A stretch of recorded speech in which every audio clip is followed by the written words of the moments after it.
Olá, seja muito bem-vindo, seja muito bem-vinda. Começa agora mais um programa Destaques. A guerra em Israel continua chocando o mundo e já é o segundo maior atentado terrorista do século XXI, perdendo apenas para o 11 de setembro. Para poder esclarecer, elucidar esse assunto, a gente está com o professor de atualidades, Luciano Brando, que vai dar detalhes sobre essa situação que ocorre no Oriente Médio. Professor, o que é que causa esse conflito, essa nova etapa desse conflito que já se estende aí por décadas? Na verdade, é um conflito muito antigo. Se nós formos rebuscar, de fato, são 8.000 anos de história, mas vamos nos ater ao que é mais frequente. Desde 2020, o Estado de Israel tem se reaproximado dos países árabes, na tentativa de estabilizar e manter a paz. Então, por conta disso, o grupo radical, estranhamente, a mídia não tem chamado o grupo de terrorista, tem chamado de grupo paramilitar, tudo que ele não é um grupo paramilitar, ele não tem uma hierarquia fechada, ele não segue nenhum parâmetro ou característica da Convenção de Genebra. A Convenção de Genebra, inclusive, determina que prisioneiros de guerra devem ser tratados com humanidade. O que é que nós estamos vendo? O Hamas decapitando, estuprando e expondo corpos na rua. Mais recentemente, ele afirmou que vai promover a decapitação dos reféns e vai transmitir isso ao vivo, o que fere o princípio de hierarquia militar estabelecido pela Convenção de Genebra. Então, como o Estado de Israel, desde 2020, está tentando se reaproximar de países como Egito, Emirados Árabes, Marrocos e Sudão, que são países árabes muçulmanos, o estado de terror do Hamas não quer que isso aconteça, porque isso acontecendo, ele perde a influência sobre a Palestina. E quando se fala em Palestina, definitivamente, o Hamas não representa os palestinos. E de maneira alguma, o Estado palestino, a Autoridade Nacional Palestina, não tem representatividade no Hamas. Nós temos um conflito religioso entre árabes e judeus, não é isso? É importante deixar claro que é um conflito, sim, religioso histórico, mas também é um conflito e um confronto de interesses, né, professor? Sempre. Envolve ali interesses geopolíticos, porque se domina o Estreito de Aqaba, né, que dá acesso ao Estado de Israel ao Mar Mediterrâneo e ao Mar Vermelho. Se tem um confronto na faixa de Gaza, que é a saída do Estado de Israel para o Mediterrâneo e do Mediterrâneo em direção à Europa, e principalmente o aspecto do Estado de Israel ser um Estado democrático de direito. O Hamas e os grupos terroristas que apoiam a ação do Hamas, e aí nós temos a contradição estranha, porque o Hamas é sunita. E o Hezbollah, que é um grupo radical muçulmano terrorista do Líbano, é xiita. E historicamente, sunitas e xiitas se confrontam. Então, nesse caso de Israel, eles têm um inimigo em comum. Qual é o inimigo comum? O Estado de Israel e a sua política pró-Ocidente. O Estado de Israel, que é muito importante, histórico lembrar, ele surge naquele contexto pós-Segunda Guerra Mundial, com o apoio dos Estados Unidos da América. Discorra um pouco para a gente sobre isso, porque esse fato ele é primordial para aquilo que está acontecendo hoje, quer queiram os judeus, quer não. E é importante que nós temos um pé disso no Brasil. Em 1947, a Resolução 181 foi assinada por Oswaldo Aranha. E Oswaldo Aranha era o representante do Brasil. Desde 1947, quem abre a Assembleia Geral da ONU é o Brasil. Então o Brasil apoiou a Resolução 181, que definia a divisão daquela região em 2 estados. Em 48, o Estado de Israel se autoproclama e em 49 ele é reconhecido. Logo, ele é um Estado de direito instituído e reconhecido internacionalmente, o que não ocorre com a Palestina, que só vai começar a engatinhar de fato a partir de 93, com a criação da Autoridade Nacional Palestina para uma transição negociada e democrática para a formação futura de 2 estados. O que acontece? Os grupos terroristas não aceitam esse fato de jeito nenhum. Por exemplo, o princípio do Hamas está baseado no Alcorão, na Sharia ou Sharia, que determina a interpretação radical da lei muçulmana, incluindo o Estado de Israel como Estado Democrático de Direito. Tem movimento LGBT, aceita o aborto e prega a individualidade. No Estado Islâmico, outro grupo radical, no Hamas, no Al-Fatah, no Hezbollah, Brigadas de Al-Qizar, a homossexualidade é punida com a morte por decapitação. O adultério é punido com adultério por apedrejamento. E aí nós temos um choque, inclusive dos direitos humanos instituídos em 48, estranhamente o ano de criação do Estado de Israel, e o princípio religioso deturpado desses grupos terroristas. É importante não tomar partidos para nenhum dos lados, né, professor? Porque existem excessos nos dois lados dessa história. Isso é a grande verdade também, né? Sim, não tomar partido é importante, sempre, mas deixar e maquiar a barbaridade, a barbárie que está acontecendo por parte do Hamas também é importante. Alguns segmentos têm definido o Hamas como um grupo religioso.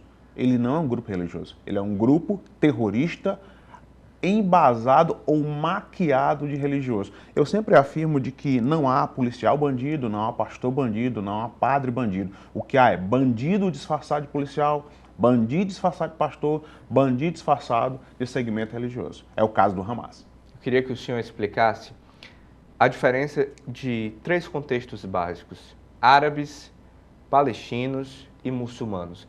São pessoas e grupos que convivem e que se correlacionam, mas que existem diferenças, e é importante que essas diferenças fiquem claras, né? Sim. O árabe, né, ele ocupa a antiga região árabe, que é grande parte do Oriente Médio. O Oriente Médio está ali na Ásia Ocidental. Por exemplo, o Irã não é árabe, o Irã é persa. Então nós temos árabe como um povo, uma cultura e uma língua. Os iranianos, eles são muçulmanos, mas são persas, tá? O árabe é cultura e povo, contemporâneo do povo hebreu, que vai dar origem ao povo de Israel. Os muçulmanos ou islâmicos são as pessoas que professam a fé muçulmana. Por exemplo, eu tenho o islâmico, que é o muçulmano de nascimento, e eu tenho um muçulmano convertido, como Muhammad Ali, como Cassius Clay, que é o antigo nome Muhammad Ali, e várias pessoas que professam a religião muçulmana. Esse é o muçulmano convertido. E o judeu, que é uma das três religiões mais antigas do planeta, as monoteístas: cristãos, judeus e muçulmanos. O judeu dá origem ao cristianismo, o cristianismo espalha. E aí nós temos um ponto importante, o grande conflito também, a cidade de Jerusalém, que é sagrada para muçulmano, que é sagrada para cristão e é sagrada para judeu. E um dos motivos do atual conflito também é a Brigada Al-Aqsa considerar que a mesquita de Al-Aqsa, que é sagrada para muçulmanos e é proibido não muçulmanos visitar desde 67, e judeus têm habitado e têm ido àquela região, porque também é o monte do templo, também é sagrado para os judeus. Então, essas diferenças entre árabes, muçulmanos e judeus é fundamental para que a gente entenda que esse conflito não é simples, não é breve e está longe de ser resolvido. O senhor falou que define um judeu, e o que é que define, o que é que caracteriza um palestino? O palestino é um árabe que professa a religião muçulmana e ocupa um trecho da antiga região da Arábia ou da região do Levante, que é uma região espremida entre o norte da África e a Ásia Central. Perfeito. O conflito agora acontece na região principalmente da faixa de Gaza, né? Define pra gente, por gentileza, o que é a faixa de Gaza, o que é a cidade de Gaza. Pronto. A faixa de Gaza é uma região super estreita que separa o Estado de Israel do Mar Mediterrâneo, ou seja, é a saída oceânica ou marítima do Estado de Israel. Originalmente, essa região pertencia ao Egito. Ela foi anexada entre 67 e 73. Ela era muito maior do que a atual. Em 78, o Egito assinou um acordo de paz e a maior parte do Sinai e da faixa de Gaza foi devolvida ao Egito. Então, é uma 28 quilômetros, 30 quilômetros de uma faixa de terra que está situada entre Israel e o Mar Mediterrâneo. Essa é a faixa de Gaza. No ponto oposto, nós temos a Cisjordânia. E tanto na faixa de Gaza quanto na Cisjordânia há assentamentos palestinos e assentamentos judeus. Professor, para finalizar, se fosse para fazer uma estimativa ou uma possibilidade de analisar o que é que está para acontecer naquela região, como é que o senhor definiria aquilo que está mais próximo de acontecer? É desse conflito se intensificar ou vir um acordo de paz entre essas regiões? Militarmente falando, o Hamas não consegue se contrapor ao Estado de Israel.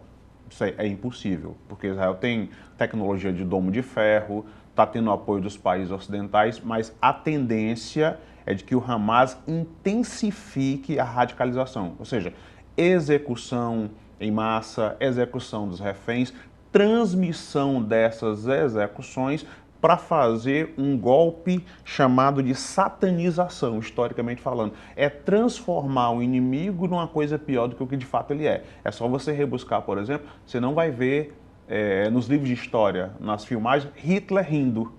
Ele não ria nunca. Claro que ele ria, mas é satanizar, é transformar o outro na imagem pior. Ou seja, ele vai transferir a culpa da execução dos reféns para quem?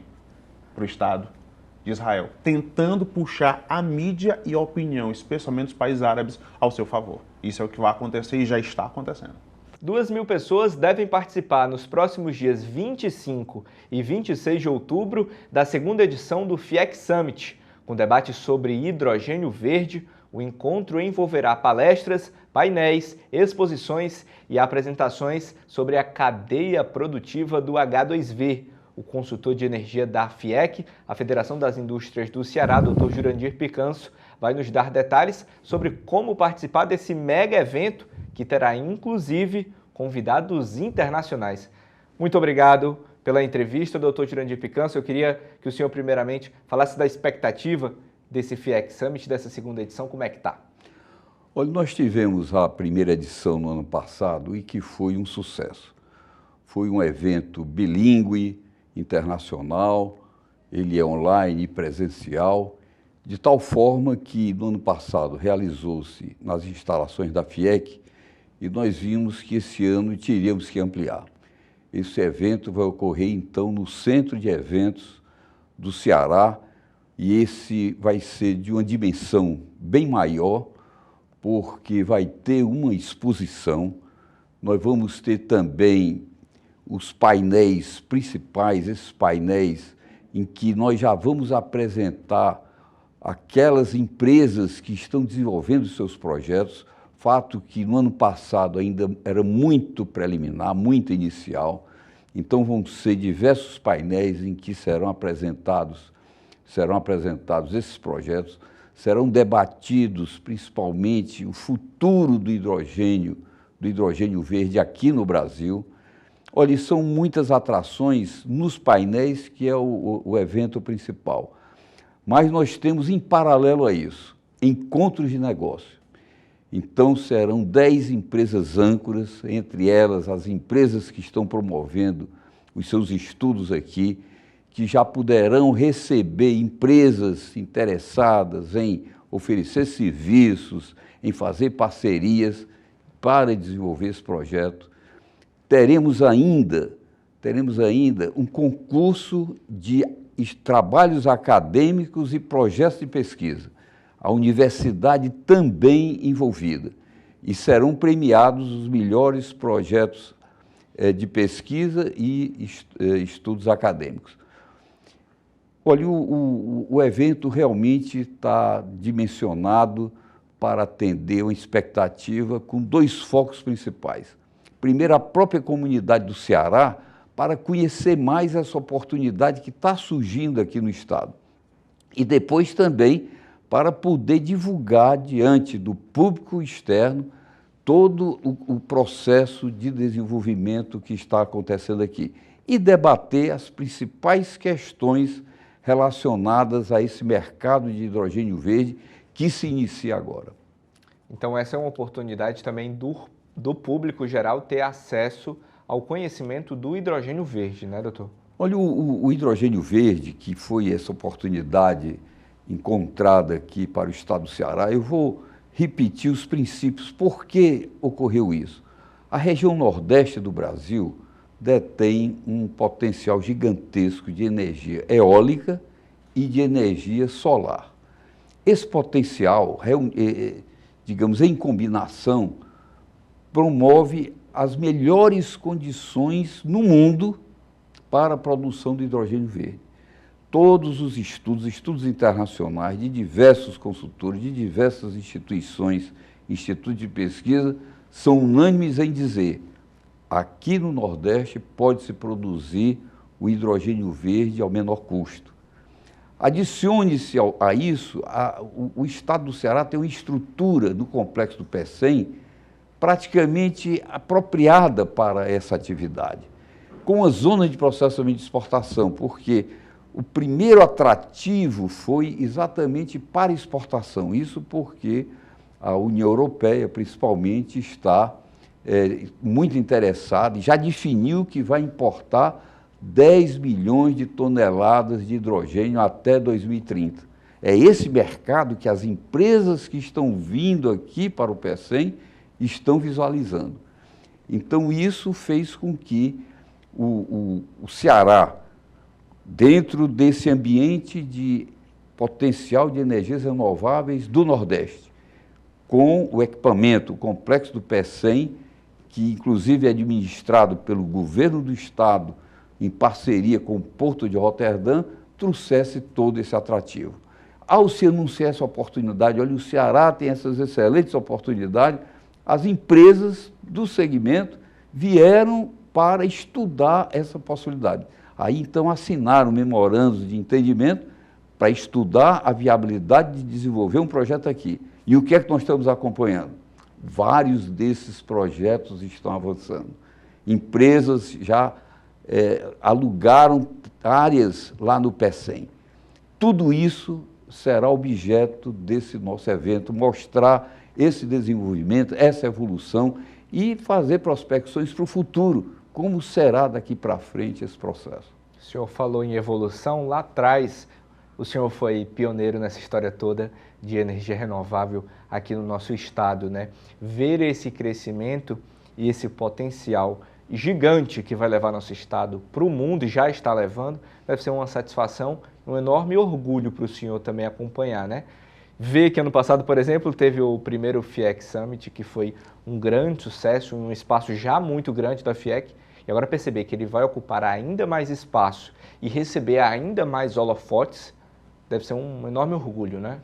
Exatamente porque tive a oportunidade de participar das primeiras iniciativas, as primeiras medições de energia eólica, os primeiros projetos, os projetos pilotos que aconteceram aqui, um que foi muito conhecido ali do Mucuripe, e agora isso se transforma numa grande oportunidade. O hidrogênio verde, ele foi identificado como um elemento importantíssimo no processo de descarbonização do setor de energia. Então, esse foco para o hidrogênio verde é uma demanda mundial, porque foi o vetor energético encontrado para solucionar diversos processos que, para a sua descarbonização, encontraram o hidrogênio como sendo a alternativa. E isso, somado ao nosso potencial de energias renováveis, trouxe realmente essa oportunidade. A natureza nos ofereceu isso. Cabe agora a nós sabermos explorar, sabermos desenvolver. O governo do Estado tem feito o seu papel. A Federação das Indústrias tem trabalhado, estimulando, apoiando, desenvolvendo, capacitando, de tal forma que isso está trazendo realmente um ambiente muito favorável. As empresas que vêm sentem que aqui existe uma sintonia do governo, da Federação das Indústrias, que representa os empresários, da academia, Universidade Federal do Ceará e as demais universidades, todas envolvidas nesse processo, e o Complexo do PECEM sendo aquela entidade que está reunindo e que está realmente realizando tudo aquilo que se pretendia. Doutor, fala para a gente quais são os convidados, os principais convidados que vão falar nesse evento e vão debater energia renovável e hidrogênio verde. Olha, os empresários dos principais projetos que estão em desenvolvimento, os CEOs dessas empresas estarão lá. E será um painel coordenado pelo presidente da FIEC, Ricardo Cavalcante, que tem sido o entusiasta maior desse processo de hidrogênio verde aqui no estado do Ceará. Esse já será um painel excelente. Mas nós teremos também painel com CEO de empresas do segmento, empresas de eletrolisadores, empresas de célula de combustível. Então, todos esses painéis estão, digamos, programados para atender os diversos interesses desse novo mercado que se inicia.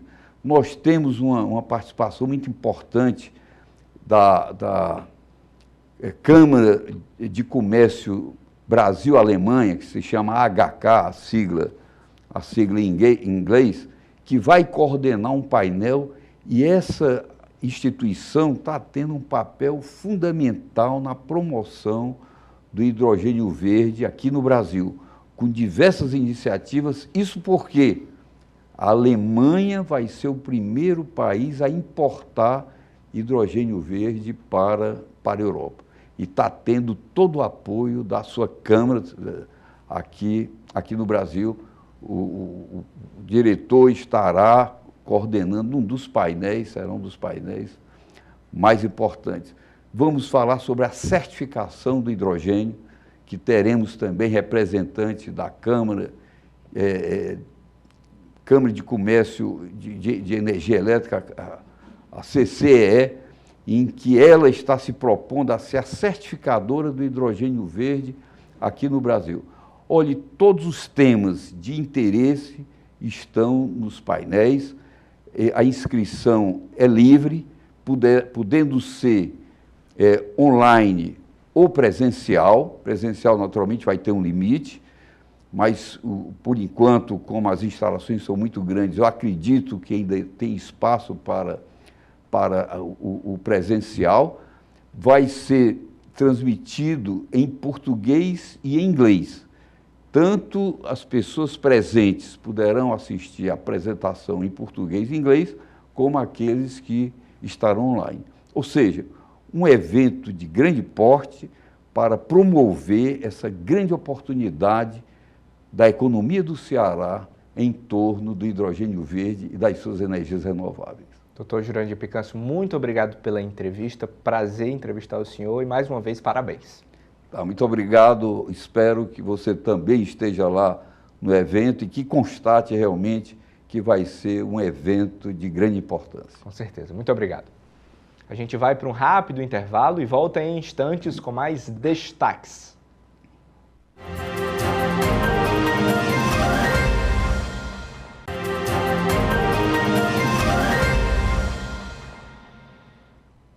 Voltamos. O Teatro Municipal São José, aqui em Fortaleza, recebe nesta semana, das 10 da manhã às 8 da noite, a instalação sonora itinerante. A exposição é da Orquestra Petrobras Sinfônica. O diretor da orquestra, Philip Doyle, vai nos explicar a proposta da exposição. Muito prazer recebê-lo aqui na TV Otimista. Prazer é todo meu. Sempre bom estar aqui em Fortaleza. A orquestra já esteve aqui várias vezes, em várias ocasiões, mas dessa vez é uma orquestra virtual, né? Um dos últimos projetos que a gente tem feito, que começou na pandemia, né? Que a orquestra teve que se reinventar, né? Porque praticamente tudo parou, né? Então agora a gente tem vários projetos inovadores, e um desses projetos, essa instalação sonora que está fazendo sucesso pelo Brasil todo. Estivemos já em Natal e estamos aqui até o final dessa semana com essa instalação que acho que é muito legal para todo o público, né? A família toda, principalmente as crianças que adoram brincar de maestro com a batuta, né? Com a partitura, vendo a orquestra toda tocando. 4 músicas preparadas especialmente para esse projeto, então acho que está fazendo sucesso e espero que seja para muitos anos ainda, né? Diretor, você tem propriedade, lugar de fala para dizer como é que funciona a orquestra e o que é que essa exposição tem de diferente? Detalha para a gente, por favor. Pois é, a Orquestra Sinfônica é uma coisa muito complicada, muito grande né? Há poucos meses atrás, a gente fez um espetáculo com mais de 100 pessoas no palco. Então, para a gente viajar, que seja uma coisa mais prática, a gente tem a nossa orquestra virtual, que consiste de vídeos gravados, né, com as músicas, e você consegue, o público consegue entrar no palco e assistir a orquestra, e vai de naipe em naipe. E a naipe são sessões da orquestra, de vários instrumentos, e representado por uma tela, né, um tablet, e uma caixa de som. Então, na medida que você vai caminhando dentro do palco, você consegue se identificar e com os vários naipes, violinos, violas, clarinetes, oboés, percussão, trompa, trompete. Então, é uma viagem sonora, né, que a gente consegue fazer através dos tablets, as caixas de som. E no fundo da sala, tem uma tela mostrando a orquestra completa, tocando as 4 músicas encomendadas pela Orquestra Petrolífera Sinfônica. Desperta muita curiosidade o som, né? Com certeza, né? E o som da música brasileira é riquíssima, tantos ritmos. A gente toca maracatu, samba, carnaval, inclusive tem uma peça nossa que é chamada, né, Carnaval. Então, é um espetáculo para toda a família e faz muito sucesso. A equipe toda não pôde vir, mas vocês estão aqui em Fortaleza para participar dessa exposição, né? Exatamente, porque a orquestra não para, né? Eu estou aqui, mas a orquestra, hoje mesmo, no Rio de Janeiro, está ensaiando para outros espetáculos, né? Então a gente tenta atingir todo o Brasil com a nossa música, levando a brasilidade para o país inteiro. Falando de brasilidade, fala um pouco de música brasileira, porque eu acho muito importante a gente sempre ressaltar a riqueza cultural que o país tem na sua música, né? Com certeza, e a gente tem muita sorte que a Petrobras patrocina nossa orquestra há 36 anos, e claro que a gente precisa valorizar a música brasileira, né? Nosso cartão de visita no mundo sinfônico. Então, uma boa parte do nosso trabalho é justamente para tocar música brasileira. E a gente tem feito um trabalho muito legal, muito inovador com o nosso maestro titular, Isaac Karabchevsky, firme e forte com seus 88 anos, prestes a fazer 89. Acabamos de fazer um espetáculo lindíssimo na Quinta de Boa Vista, e eu acho que a gente tem muitos anos pela frente levando a música brasileira para o país inteiro. A música sinfônica tem um estigma de não ser uma música talvez tão popular de acesso fácil como outros estilos musicais ou outros ritmos, não sei como é definido da maneira correta, mas ela tem a mesma riqueza cultural e desperta muitos prazeres em quem acompanha, né? Com certeza. Mas a gente também não gosta de rotular a música e classificar a música apenas erudito ou clássico. A música é boa, não tem rótulo, né? Uhum. Então, a nossa orquestra mergulha em todos os gêneros, né? E a gente tem gravado samba, todos os ritmos, não só sinfônica, e até ópera a gente faz, musical, trilha sonora de filmes. Então, eu acho que é uma orquestra muito versátil nesse aspecto. Por quais estados do Brasil vocês têm passado, estão passando? Qual que é o ritmo de trabalho? Bom, estivemos em Natal semana passada, vamos agora para Fortaleza, voltamos para o Rio de Janeiro. Quase todo mês temos viagens, então faz parte do nosso trabalho levar a música para todo canto. E a percepção do público? Sempre o melhor possível, muito legal. Como, né, todos sabem, a música brasileira é adorada pelos músicos, pelo povo brasileiro, né, que é tão rico, talvez a música mais rica do mundo em termos de ritmos. Então a gente precisa explorar isso e divulgar isso da melhor maneira possível. A música de Fortaleza é muito diferente. Aqui tem o grande queridinho de todos, que é o forró, né? Sim, o forró, e já tocamos bastante forró na nossa orquestra também. A gente gosta muito dos sotaques brasileiros, né? Cada região tem o seu sotaque. Então, talvez a orquestra que mais investe nessa área dos vários sotaques do Brasil inteiro. Como é que você alinha, por exemplo, um ritmo como o forró para a música sinfônica? Como é que você pode levar Mas a gente conta com um naipe excelente de percussão na nossa orquestra, né, que conhece todos os gêneros, todos os ritmos, aí fica fácil. Eu queria que você falasse agora dessa expectativa que existe para estar aqui em Fortaleza, para realizar esse trabalho. Essa expectativa é muito boa, é muito positiva. Como é que está o sentimento de vocês que lidam com a orquestra? Com certeza, a gente tem muita sorte de estar com essa instalação no reinaugurado Teatro São José, que é belíssimo, lindo. E espero que a gente possa levar essa instalação para todo tipo de público, principalmente as crianças, porque a gente precisa investir numa plateia nova, né? Pensando no futuro.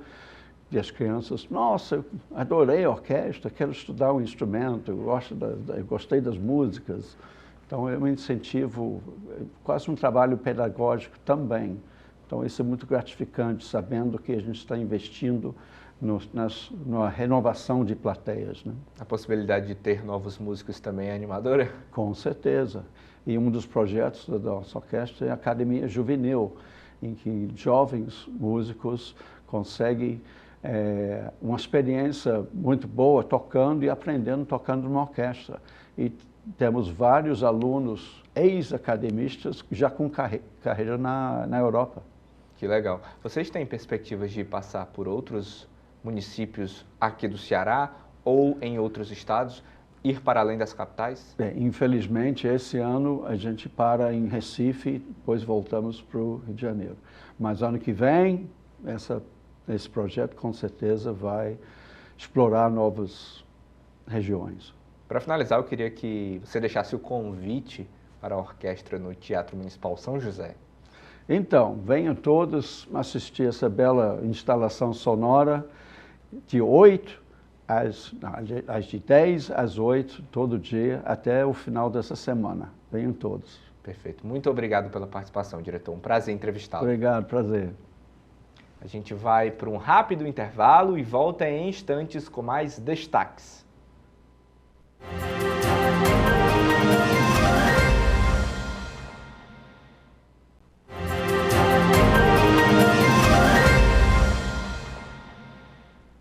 Estamos de volta. Um dos mais suculentos e apetitosos frutos do mar, a lagosta vai ser tema e também o prato de uma das principais festas gastronômicas do litoral leste do Ceará. É o Festival da Lagosta de Icapuí, dos dias 20 a 22 de outubro. O festival vai proporcionar, por exemplo, que quem não tem condições de comer uma lagosta na capital consiga comer uma lagosta em Icapuí. Eu te digo uma coisa, Lucas, Icapuí, no Ceará, é o local onde você consegue comprar lagosta mais barato. Então, assim, o turista que for buscando essa iguaria, ele pode ter certeza que ele vai poder desfrutar por um preço acessível. Todos os expositores têm o preço igual, então é comprado um ticket que você pode escolher qualquer um dos 16 expositores para estar degustando. Esse ticket ele é por um preço bem simbólico, não é nada exorbitante. Então você tem a oportunidade de experimentar 16 pratos à base de lagosta. E o preço simbólico é de quanto exatamente? O preço simbólico hoje é de R$30, certo? Para todos os pratos. Então o turista, são pratos generosos, certo? O turista ele vai poder se deliciar sem gastar muito, com certeza. E me diz uma coisa, esse turista, além de poder experimentar o prato lá, ele vai poder comprar a lagosta e levar essa lagosta para onde ele mora, para onde ele reside e assim espalhar a cultura da lagosta, né? Exatamente. Nós não fazemos a venda da lagosta em si, mas dentro do grupo GD Tour tem parceiros que comercializam essa lagosta e que com certeza, se for indicação nossa, ele vai ter aquele preço especial. Pois, para finalizar, queria que você deixasse o convite para quem deseja ir para o Festival da Lagosta de Icapuí, data, hora e como é que funciona.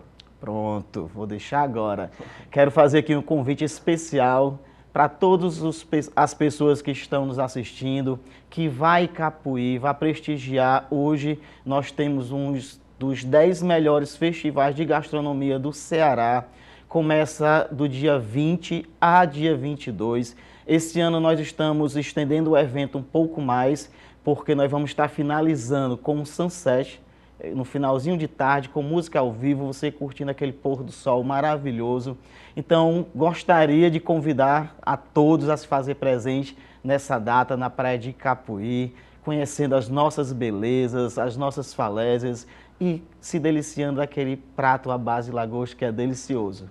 Perfeito. Ivan, muito obrigado pela participação, muito sucesso no festival, tá bom? Eu que agradeço. Até a próxima. Até a próxima. Até o dia 11, ações lúdicas de recreação, de esporte e de distribuição de lanches seguem sendo feitas no bairro Henrique Jorge, aqui em Fortaleza, para celebrar o Dia das Crianças. O trabalho é da Fundação Carlos Pinheiro. Aqui comigo, Ana Filgueira, assessora executiva da Fundação.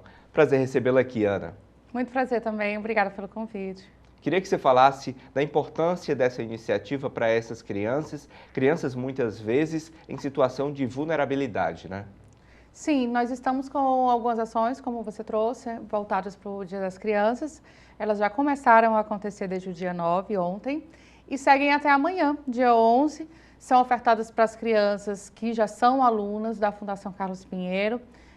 Nós temos um perfil de atendimento atualmente de educandos de 8 anos de idade até os 15 anos, acho que o mais velho hoje deve estar com 16 anos, mais ou menos, em torno disso.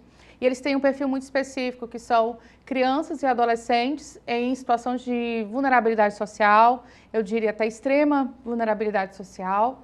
A maioria residente do próprio bairro, do Henrique Jorge e em torno. E a Fundação Carlos Pinheiro, ela oferece essas atividades, como você trouxe, lúdicas, são atividades também formativas, voltadas para o lazer, para a prática coletiva de ações culturais, tanto para o Dia da Criança, mas também aqui nesse período que a gente coincide com o Dia dos Professores, o grupo pedagógico da Fundação Carlos Pinheiro também faz esse trabalho integrado junto à equipe como um todo da Fundação, com os pais, os alunos, a família desses educandos, né? Mas é importante também destacar esse trabalho que é feito para além dessa data comemorativa, né? Que a Fundação ela já vem fazendo há 20 anos, desenvolvendo esse trabalho voltado para o terceiro setor, como instituição sem fins lucrativos e que trabalha em conjunto com as leis de incentivo. Você falou um pouco da idade dessas crianças, né? Existe um perfil que é mais vulnerável dentro desses bairros, do Henrique Jorge, dos bairros que estão no entorno? Sim, a gente precisa levar em consideração o IDH, né? Onde essa periferia de Fortaleza está inserido. É uma coisa que a gente também destaca bastante nos projetos nos quais a Fundação Carlos Pinheiro ela vem se inscrevendo e participando, né? Como o edital Mecenas, aqui no Ceará, através do qual a Fundação Carlos Pinheiro ela consegue fazer receber aportes, né? Receber doações para que o projeto possa acontecer. Então, as empresas doadoras interessadas, elas doam o seu ICMS para que aconteça essa doação. E o perfil, né, nesse sentido de vulnerabilidade social, se destaca não só no quesito familiar e operacional do bairro, naquela logística que a gente já conhece, de violência, enfim, mas também no IDH, que é o Índice de Desenvolvimento Humano, como eu havia citado, que é um dos menores da capital e do estado do Ceará, né? Nós temos um baixo índice, então nós procuramos fazer um trabalho aliado à formação artística, mas que também possa desenvolver e proporcionar uma qualidade de vida melhor nesse sentido para essas crianças, para essas famílias também que são atendidas. E como a gente costuma dizer que é um trabalho, nas palavras da Silvana, né, que é a nossa diretora, de formiguinha, né, que a gente trabalha, vai fazendo de pouquinho em pouquinho, mas nós conseguimos entender, vislumbrar que nós alcançamos algumas possibilidades que essas crianças e esses jovens não teriam se estivessem fora da fundação.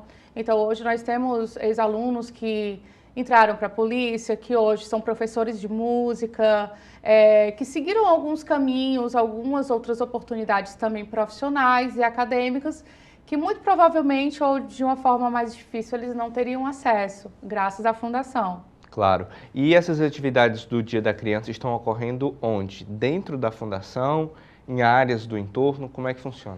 Todas elas acontecem na própria sede da fundação, localizada na Rua Aldísio Pinheiro, né? A fundação, ela fica, nós costumamos dizer, no coração do Henrique Jorge. Então, ela está vinculada no anexo da fábrica da Unitêxtil.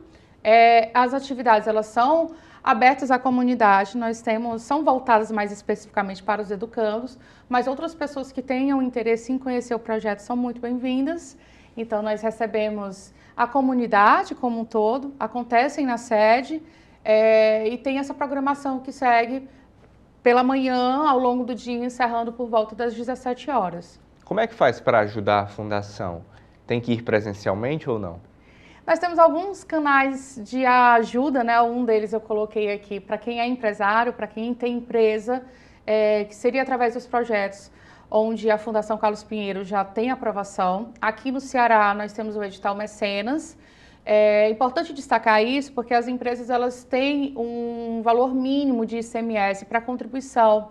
Então elas cumprem com o seu dever pagando esse imposto e conseguem fazer a dedução fiscal desse valor de 100% e todo esse valor integralmente vai para a fundação para que a gente possa converter isso nas atividades de manutenção das ações que o projeto oferece para essas crianças. Então, essa é uma das possibilidades.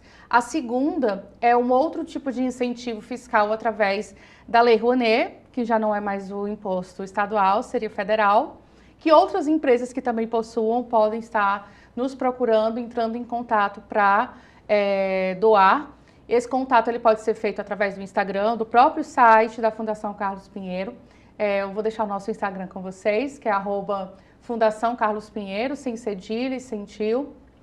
E nós também recebemos através do próprio canal do Instagram e do site, vocês vão achar o nosso contato, para nossa conta e o nosso Pix da Fundação, que vai aparecer, né? Uhum.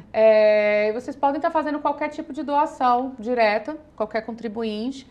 Para além disso, quem puder nos ajudar e quiser colaborar doando livros, nós recebemos para a nossa biblioteca, né, que também funciona dentro da própria sede. O cidadão, então, pode ajudar de outras formas, que não apenas financeiramente, né? Claro. Existem contribuições a serem feitas. Sim, toda ajuda é bem-vinda. Então, nesse caso, os livros são interessantes para que a gente possa contribuir com a expansão da biblioteca. Nós recebemos também, é uma coisa que a gente está desenvolvendo, para a nossa mostra no final do ano. Nós temos algumas mostras, mas duas principais, né? Uma mostra literária que é realizada em junho e uma mostra no final do ano, que é resultado das ações que são desenvolvidas ao longo do ano letivo, né, pelos alunos. Eles têm aula de teatro, dança, capoeira, de futebol, mas as voltadas para a arte incluem música, incluem contação de histórias, interpretação textual. Então, eles desenvolvem alguns espetáculos que a culminância acontece nessa mostra no final do ano. E aí, nesse sentido, a gente tem procurado receber figurinos, maquiagens, então pensando naqueles, de repente, adereços que o seu filho usou na escola e não tem mais um destino. Uhum. Nós estamos recebendo e seria muito bem-vindo. Se for para a Fundação, a gente com certeza vai conseguir utilizar bem esse recurso. E por falar em pais e mães, né, falando dos filhos, qual é a recepção desses pais e dessas mães, das crianças que são periodicamente ajudadas pela Fundação? A gente nota que eles têm um senso de gratidão muito forte, uma conexão enorme com a Fundação Carlos Pinheiro. Geralmente o perfil, de uma forma mais geral do projeto e desses educandos atendidos, são de famílias constituídas por mulheres. Então a gente tem aí mães solos, avós, e elas estão sempre presentes na instituição, tanto nesses eventos que são promovidos, como no acompanhamento diário, como eu reforço, né, trago aqui para você e estou trazendo esse cotidiano da Fundação. Acontece um acompanhamento tanto de notas como de frequência, que é um dos requisitos também para que esses alunos participem e continuem matriculados no projeto.